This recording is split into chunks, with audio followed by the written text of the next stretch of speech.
Selamat pagi, Bu. Selamat pagi. Baiklah, sebelumnya saya di sini perkenalkan, saya Grace. Di sini saya akan melakukan pengkajian keperawatan keluarga terhadap Ibu, di mana saya akan memberikan beberapa pertanyaan nanti. Mohon kerjasamanya, Bu. Oke. Baiklah, sebelumnya perkenalkan, Bu, nama saya Grace. Dengan Ibu siapa? Asnawati Karo-Karo. Baiklah. Baiklah, Bu, di sini saya ingin menanyakan usia Ibu sekarang berapa? 45 tahun. Baiklah, 45 tahun ya, Bu. Kemudian pendidikan terakhir Ibu? SMA. SMA. Pekerjaan sekarang, Bu? Ibu rumah tangga. Ibu rumah tangga ya. Kemudian alamat sekarang Asrama Kompi, Blangkolak 2, Takengon, Aceh Tengah. Baiklah. Kemudian saya ingin menanyakan tentang anggota keluarga di sini, Bu. Jadi nama dan jenis kelamin, kemudian tempat tanggal lahir dan umurnya, kemudian pendidikannya sekarang, pekerjaan dan status imunisasinya. Baik, anak saya ada anak saya yang masih SMP 1, SD 1. Yang SMP namanya Michelle Marcelino Sembiring, lahir di Takengon tanggal 23 bulan 11 2007. Imunisasinya lengkap, termasuk imunisasi apa sih namanya, meningitis. Itu pun saya sudah buat juga. Terus yang satu lagi namanya Brian Christopher Sembiring, lahir di Takengon juga di tanggal 10 bulan 8 2009. Berarti sekarang yang paling kecil tadi masih SD, Bu? Masih SD kelas 5, kira-kira umurnya 13 tahun ya. Berarti status imunisasinya itu semuanya lengkap ya? Lengkap semua, itu pun disuntik juga kemarin meningitis. Baiklah, Bu. Kemudian suku dan agama? Kami suku Karo, agama kami Katolik. Baiklah, jadi Bu, menurut Ibu ya kan pemasukan, semua pemasukan pendapatan keluarga itu biasanya dialokasikan ke mana aja gitu, bisa dijelaskan? Suami saya seorang anggota TNI dengan gaji tidak begitu tinggi. Dialokasikan untuk anak saya, ada satu yang kuliah, untuk SMP dan SD tadi di swasta, sekolah di swasta Katolik Budi Dharma di Takengon. Terus anak saya juga saya masukkan les. Terus pandai-pandai saya itu cukup untuk belanja sisanya. Kemudian Bu, saya mau menanyakan bagaimana aktivitas rekreasi dari keluarga biasanya? Biasanya kami hari Minggu itu berangkat ibadah jam setengah 8, pulang dari ibadah biasanya jam setengah 11. Sekembalinya dari ibadah itu kami langsung biasanya sarapan bersama di kedai atau di rumah. Setelah selesai itu baru kami kadang pergi jalan-jalan keliling-keliling aja. Jadi misalnya kalau anak-anak Ibu lagi ini ya libur, apa nggak pergi gitu jalan-jalan atau kemana? Kalau ada libur panjang biasanya kami ada juga pulang kampung ke tempat neneknya sebentar. Berarti setiap ada libur sekolah juga kami manfaatkan lah. Kalau tidak rekreasinya pergi kami ke kebun, lihat-lihat kebun juga, itu kan suatu rekreasi alam juga. Iya, benar. Kemudian di keluarga inti, keluarga kayak kakek, nenek atau di atasnya, apa dulu pernah ada ini Bu, riwayat penyakit yang bisa mematikan begitu? Yang bisa diturunkan ke keluarga. Misalnya, di keluarga kami itu tidak ada. Selama ini dari kakek saya ke ayah saya, ke saya juga, ke anak-anak saya, mudah-mudahan tidak ada. Kemudian bisa nggak Ibu jelaskan tentang denah rumah ini gitu? Denah rumah kami. Misalnya ada pintu depan, ada satu pintu di belakang, jendela gitu. Oh iya. Kami masih tinggal di rumah dinas di Asrama Kompi.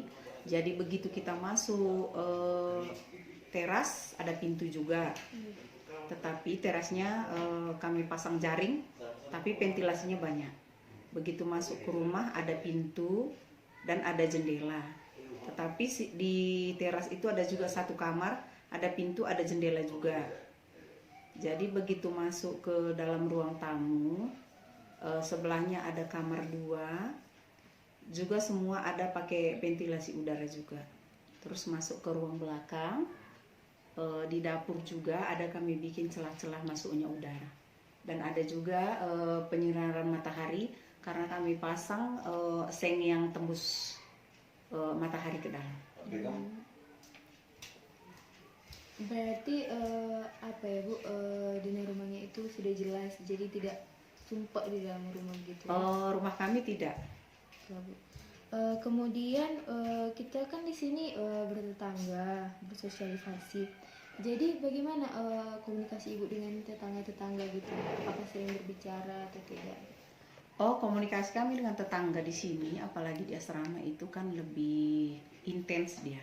Antara kami dengan tetangga itu selalu berkomunikasi. Misalnya kalau begitu pagi-pagi kita sedang menyapu, mereka pun sedang menyapu, kita bercerita sedikit, bercengkrama begitu, tapi tidak begitu lama. Tetapi kita tahu satu sama lain. Jadi selalulah ada komunikasi. Akrab gitu, akrab. Kemudian perkumpulan keluarga seperti interaksi dengan masyarakat, misalnya kayak arisan atau apa, apakah Ibu mengikutinya? Oh iya, kami ada suatu kumpulan organisasi marga di sini. Walaupun kami tinggal di Aceh, ada perkumpulan marga Silahi Sabungan. Kami ada perkumpulan itu, jadi setiap tanggal 5 di setiap bulannya kami ada arisan, berkumpul, makan-makan bersama. Ada juga dibuat arisan supaya lebih seru sedikit. Terus bercengkrama, cerita gitu, panjang kali lebar, apa kesana kemari gitulah. Baiklah, kemudian di dalam keluarga ya Bu, bagaimana pola komunikasinya gitu? Apakah baik gitu? Kami antar keluarga komunikasinya baik. Terbuka semuanya. Apalagi anak kami pun masih kecil, kan memang semuanya terbuka. Seperti biasa keluarga lain, tidak ada yang ditutupi. Terus misalnya dalam keluarga itu kan, apakah misalnya ada satu keluarga mengalami masalah, misalnya lah kita buat contohnya, misalnya anak ibu yang masih SD misalnya kan, atau yang SMP lah, dia nilainya tidak tinggi gitu pas saat ujian. Jadi apakah dari keluarga itu diberi dukungan? Kalau kami tidak pernah mempersalahkan masalah nilai anak kami, yang penting mereka masih mau belajar, mau sekolah. Kalau soal nilai masalah belakang. Karena semua anak itu berbeda-beda, tingkat IQ-nya, kepintarannya itu berbeda. Walaupun kita memaksakan nantinya sama dia, toh dia nggak mampu, itu tidak bisa. Nanti dia jadi trauma. Jadi kita harus mendukung dia, kita tetap ajari dan antar dia les. Toh kalau memang IQ-nya tidak mampu, ya sudah, kita terima. Yang penting kita masih mengajari dia. Tapi tetap diberi dukungannya. Tetap didukung, namanya dia anak kita. Kemudian perannya Bu dalam bagi setiap anggota masing-masing, misalnya peran bapak, ibu, dengan adik-adik gitu, apa perannya? Misalnya kayak di sekolah sebagai pelajar di rumah ini. Peran orang tua, peran suami saya ya begitulah, mencari nafkah untuk keluarga. Terus saya selaku ibu rumah tangga, peran saya melakukan apa tugas ibu rumah tangga sesungguhnya. Di sela-sela itu kalau saya ada waktu luang, saya juga membantu untuk mencari nafkah. Terus anak-anak saya di sekolah juga semuanya berperan, misalnya kalau ada pertandingan nari atau apa, mereka selalu ikut serta juga di sekolah. Kemudian setiap orang kan memang punya stres masing-masingnya. Jadi kalau di dalam keluarga ibu inilah, bagaimana cara penyelesaian terhadap stres tersebut gitu? biasanya? Kalau di rumah tangga biasanya yang paling stres itu kan seorang ibu. Karena begitu bangun pagi, tugas sudah menanti. Jadi karena ada dukungan dari suami, makanya stres itu tidak berlarut-larut. Ada dukungan. Jadi ada suami itu ngomong kita lah, mengajari kita jangan gini, jangan gitu katanya sama kita. Jadi akhirnya kita kan stresnya itu hilang juga. Begitu melihat anak-anak kita juga, kita stresnya itu berkurang juga. Misalnya ibu lagi stres gitu, hal yang biasa ibu lakukan apa? Misalnya membuat biar lupa gitu sama stresnya. Kalau saya biasanya kalau sudah stres itu saya tidur. Oh, tidur Uh, ya. supaya begitu bangun stresnya itu hilang, tidak ada lagi. Nah, kemudian sudah selesai. Baiklah Bu, terima kasih Terima atas kasih. kerjasama yang ibu lakukan. Sama-sama. Selamat siang. Selamat siang. Terima kasih Bu. Sama-sama.